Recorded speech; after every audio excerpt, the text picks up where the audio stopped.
As vendas de imóveis em novos lançamentos na cidade de São Paulo cresceram mais de 20% de janeiro a agosto desse ano, comparando com o mesmo período do ano passado. Quando a gente olha para os dados do Brasil, os resultados são melhores ainda. O crescimento foi de mais de 25%. Isso vem acontecendo em função de uma recuperação de crédito, confiança e emprego. A parte mais importante é que, depois de uma recessão gravíssima, a mais grave que o Brasil já teve em toda a sua história, e onde a confiança caiu para o nível mais baixo da história e o crédito desapareceu porque os bancos, preocupados com o aumento do desemprego, o aumento da inadimplência, pararam de emprestar, e principalmente nos prazos mais longos, que é o caso dos financiamentos imobiliários, o mercado acabou formando um estoque muito grande de imóveis que foram lançados e não vendidos. E esse estoque vem sendo desovado.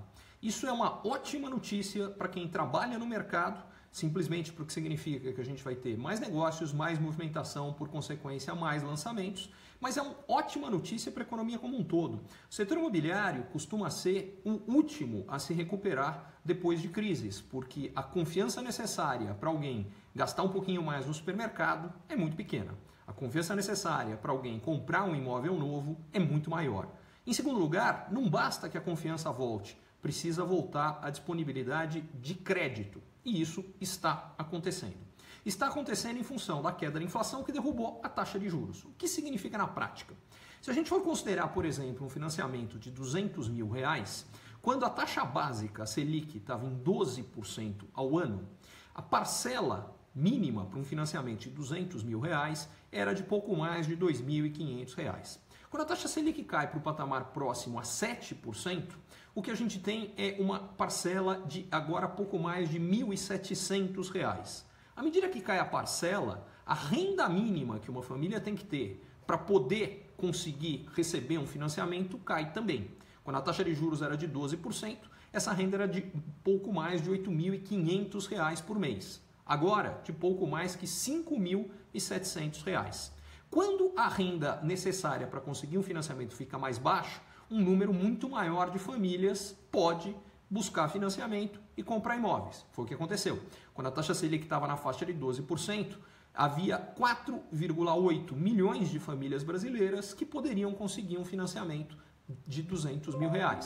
Hoje, há 9,3 milhões, ou seja, quase dobrou o número de famílias que podem comprar um imóvel, aumentou em 4,5 milhões de famílias. Resultado? Mais procura por imóvel, mais venda por imóvel e, por consequência, a gente tem esse estoque sendo desovado e, muito provavelmente, ao longo dos próximos trimestres, o que a gente deve ter é que, quando esse estoque é desovado, a gente vai ter novos lançamentos. E quando a procura começa a ficar maior e a oferta já não é tão grande, os preços costumam reagir.